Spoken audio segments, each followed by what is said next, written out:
Good morning everyone. I am Manoj Kumar. Today we'll discuss about problem of CSIR net which asked in CSIR net December 2019.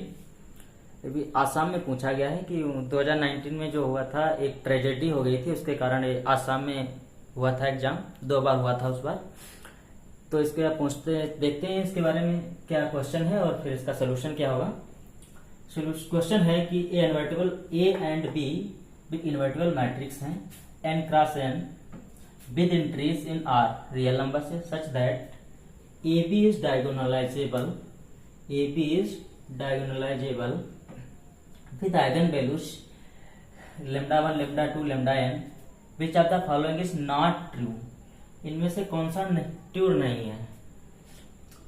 इसके बारे में एक result है, उसको पहले recall करेंगे। सबसे पहले इसको रिजल्ट है, इसको रिकॉल कर लेते हैं, देखते हैं रिजल्ट क्या है।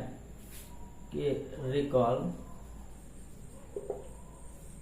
का इफ रिजल्ट ये है, इफ ए कमा be in MN F is set of n cross n matrix.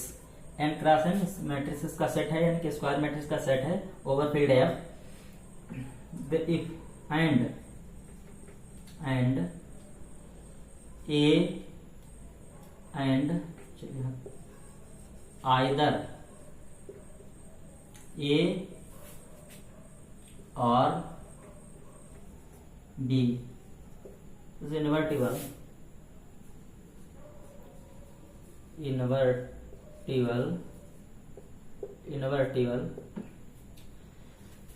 then AB and BA are similar matrices।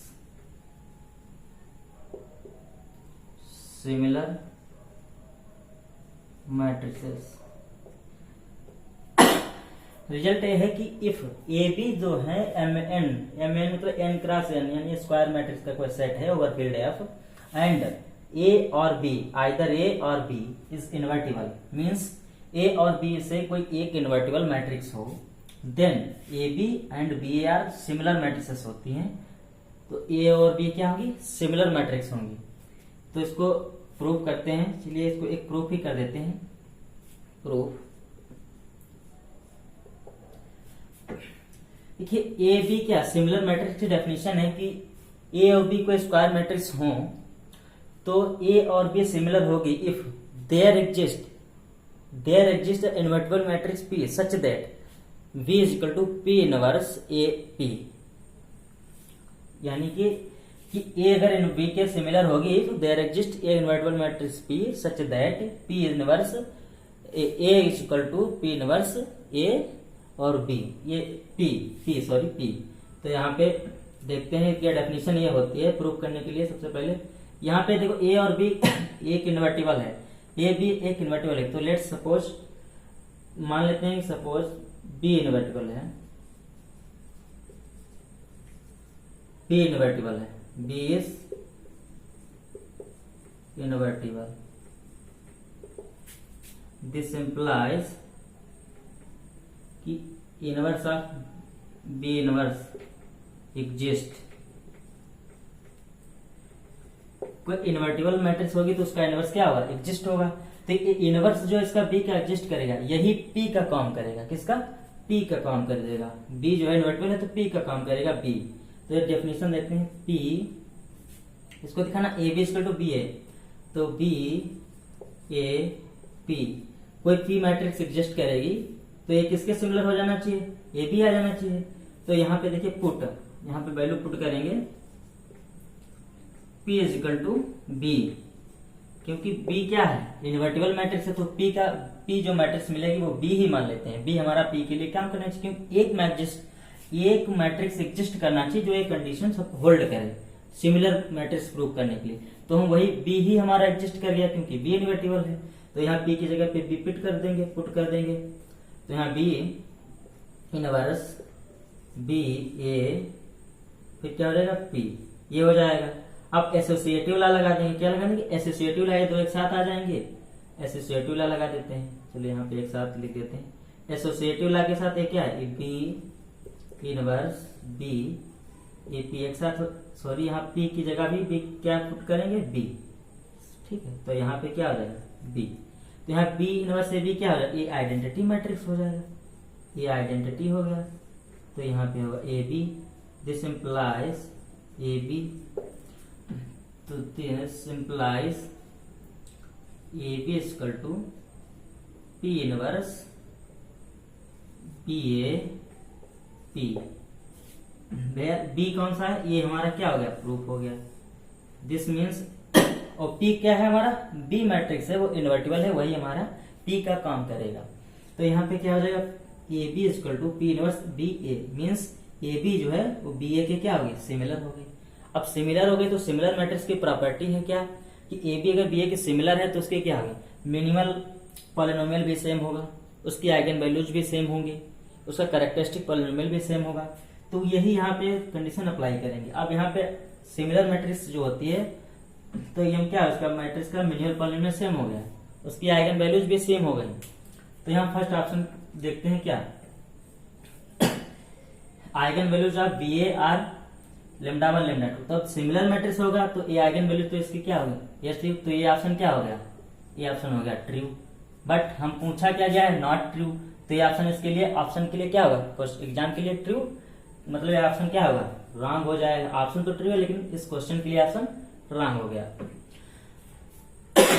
अब है बी ए इज इन्वर्टिबल, इसके लिए जो वन ऑप्शन है उसके लिए क्या कहते हैं, बी ए इन्वर्टिबल है।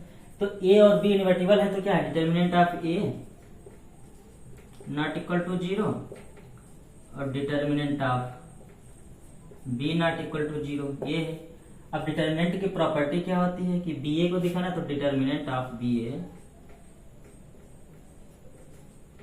Is equal to determinant of B into determinant of A not equal to 0 है, डिटर्मिनेंट ऑफ ए भी not equal to 0, determinant of B not equal to 0। तो डिटर्मिनेंट ऑफ ए बी क्या हो गया, B A क्या हो गया, वो भी नॉट इक्वल टू 0 हो गया, नॉट इक्वल टू 0 हो गया। तो दिस मीन्स क्या, ए बी के ए बी बी ए क्या हो गया, बी हो गया हमारा इन्वर्टिबल। तो ए बी ऑप्शन क्या हो गया, ए बी ऑप्शन तो ट्रू है, बट हमारा पूछा गया क्या है, फॉल्स ऑप्शन। तो ए बी ऑप्शन इनकरेक्ट हो गया। अब यहाँ पे इस वाली की बात करते हैं, ए बी डायगोनलाइजेबल। इसके लिए हमने ये प्रूव किया है कि ए बी सिमिलर किसके है, बी ए के। ए बी सिमिलर है बी ए के, तो बी ए का जो मिनिमल पॉलिनोमियल होगा वो सेम होगा। पहले इसको देखिए, फिर हम इसको फिर से डिटेल में समझाते हैं। ये दो ऑप्शन समझ में आ गए। अब तीसरा ऑप्शन देखते हैं, इसको हम मिटा रहे हैं थोड़ा सा, ये हम थोड़ा हटा देते हैं सब।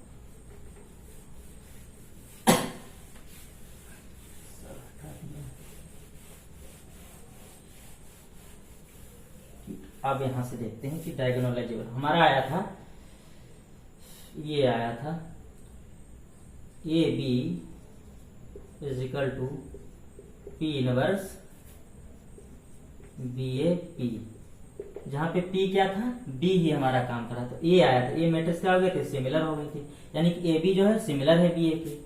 दिस मीन्स हेंस क्या था, A B is similar to B A. मतलब क्या, मैट्रिक्स जब सिमिलर होते हैं तो उसका मिनिमल पॉलिनोमियल सेम होता है। क्या होता है, this implies minimal polynomial of A B X is equal to minimal polynomial of B A. ये दोनों सेम होता है, सिमिलर मैट्रिक्स की प्रॉपर्टी होती है। अब एक प्रॉपर्टी है डायगोनलाइजेबल। अगर मैट्रिक्स कोई डायगोनलाइजेबल है तो उसके क्या होंगे, डिस्टिंक्ट लीनियर फैक्टर होंगे। यहां पे देखो गिवन है कि A B is diagonalizable, given A B is diagonalizable. ये क्या है, डायगोनलाइजेबल है। जिसका इम्प्लाइज क्या है कि this implies if diagonalisable given है, तो जब ए बी को एक डेफिनेशन ही रिकॉल कर देते हैं कि A is diagonalizable is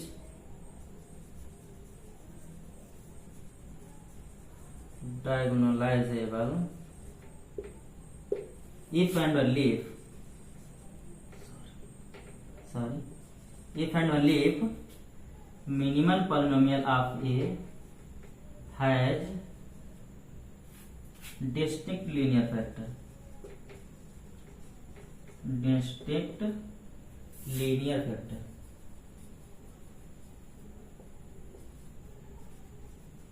Distinct linear factor. That means क्या हो जाएगा यहाँ पे? Here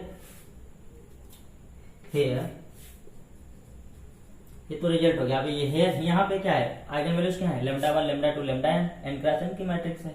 तो इसका मिनिमल पॉलिनोमियल क्या हो जाएगा? MAB x minus lambda 1 x minus lambda 2 x minus lambda n। ये डिस्टिंक्ट लीनियर फैक्टर होंगे। अब ये इफ एंड ओनली कंडीशन है। क्या है? If and only condition. अगर डिस्टिंक्ट लीनियर फैक्टर होंगे तो मैट्रिक्स ए डायगोनलाइजेबल हो जाएगी।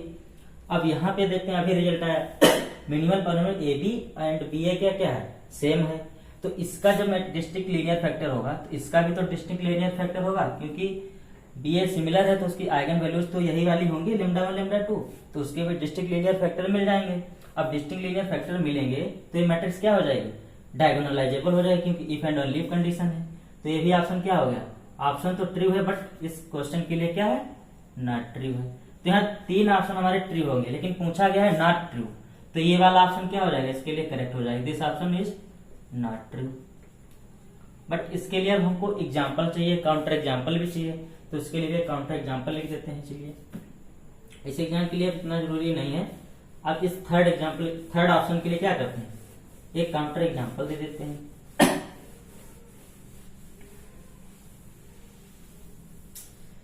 थर्ड के लिए काउंटर एग्जाम्पल ये है कि ऑप्शन थर्ड एग्जाम्पल ए ले रहे हैं, कोई 2x2 मैट्रिक्स में देखते हैं 0, फिर यहां ले लिया 3। 2x2 मैट्रिक्स है। यहां पे बी ले लेते हैं। चलो ये इसको हम थोड़ा देखते हैं।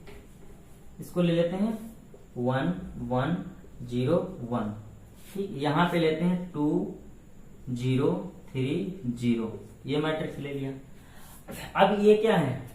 ए बी देखो इन्वर्टिबल मैट्रिक्स है। क्या होना चाहिए? ए बी इन्वर्टिबल मैट्रिक्स होना। तो इसका डिटरमिनेंट नॉट इक्वल टू 0 है।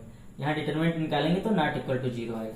यहाँ पे डिटरमिनेंट क्या है? 2 3 जा 6। यहाँ पे डिटरमिनेंट नॉट इक्वल टू 0, यहाँ पर भी 1 है। डिटरमिनेंट क्या है? 1 है। तो यहाँ पे डिटरमिनेंट नॉट इक्वल टू 0 है। तो यहाँ पे लिख देते हैं determinant A not equal to 0। Determinant आएगा 1। चलो एक बार लिखिए, determinant equal to 1 which is not equal to 0। यहाँ पे डिटरमिनेंट क्या आ गया? b equal to 6 which is not equal to 0। Means दोनों ए और बी क्या होंगे? इन्वर्टिबल मैट्रिक्स हैं। इन्वर्टिबल मैट्रिक्स होने का मतलब अब देखते हैं B A diagonal, A B क्या है? डायगोनलाइजेबल है कि नहीं। चलो ए बी चेक करते हैं। ए बी कैसे चेक करेंगे? 1 1 0 1 का प्रोडक्ट करेंगे 2 0 0 3। इसका प्रोडक्ट करेंगे तब क्या? 1। इस फर्स्ट रो का फर्स्ट कॉलम के साथ क्या आ जाएगा? यहाँ पे 2 आ जाएगा। फर्स्ट रो का सेकेंड कॉलम के साथ तो 0, यहाँ पे 3 आ जाएगा। और सेकेंड रो का फर्स्ट कॉलम के साथ तो दोनों जगह 0 हो जाएगा। 2 0 0 0। सेकेंड रो का इसके साथ करेंगे तो यहाँ पे क्या आ जाएगा? 3 आ जाएगा। देखिए अब ए बी इक्वल टू ये मैट्रिक्स आएगा। यहाँ पे क्या है? डिस्टिंक्ट आइगन वैल्यूज है। तो ये रिजल्ट होता है डायगोनलाइजेबल के लिए। अगर कोई मैट्रिक्स, अगर मैट्रिक्स की स्क्वायर मैट्रिक्स हो और डिस्टिंक्ट आइगन वैल्यूज हैं उसके पास, तो मैट्रिक्स क्या होगी? डायगोनलाइजेबल हो जाएगी। इफ रिजल्ट क्या है? If a matrix has distinct eigen values then this matrix is diagonalizable. तो यहाँ पे क्या हो जाएगा? ए बी क्या हो गया? डायगोनलाइजेबल हो गया। Therefore A B is diagonalizable. Diagonalizable ये भी क्या हो गया? डायगोनलाइजेबल हो गया। तो ये भी कंडीशन हमारी होल्ड कर दिया। और इसके लैम्डा 1 आइगन वैल्यूज क्या होंगे? 2 और 3 हो गई। अब बी ए देखते हैं। बी ए 2 0 0 2। तो यहाँ पे 1 1 0 1। इसका प्रोडक्ट करेंगे फर्स्ट रो का फर्स्ट कॉलम के साथ क्या आ जाएगा? 2 आएगा। फर्स्ट का 2 के 1 से 1, 0 का 0। फिर फर्स्ट रो का सेकेंड कॉलम के साथ तो क्या आ जाएगा 2 2 0। फिर यहाँ क्या करेंगे, सॉरी ये 3 है, ये क्या है 3 है, बी ये क्या है 3 है, तो 0 का 0 1 के साथ करेंगे 0, 3 के साथ करेंगे तो 0 आ जाएगा। फिर यहाँ इसका फर्स्ट सेकेंड रो का सेकेंड कॉलम के साथ करेंगे तो 0 फर्स्ट और 3। तो यहाँ पे आइगन वैल्यूज क्या आ गई, सेम आ गई, आइगन वैल्यू तो सेम है, बट मैट्रिक्स क्या है, ये यहाँ पे 2 आया, यहाँ पे 3 आया है, तो matrix A B not equal to B A. तो यही ऑप्शन क्या हमारा है, फॉल्स ऑप्शन है। इसमें कह रहा है इक्वल होना चाहिए, बट सारी कंडीशंस होल्ड कर रहा है क्वेश्चन के, लेकिन ये क्या है, A B equal to B A not equal to B A. तो आई होप कि you understand better this concept. So thank you everyone.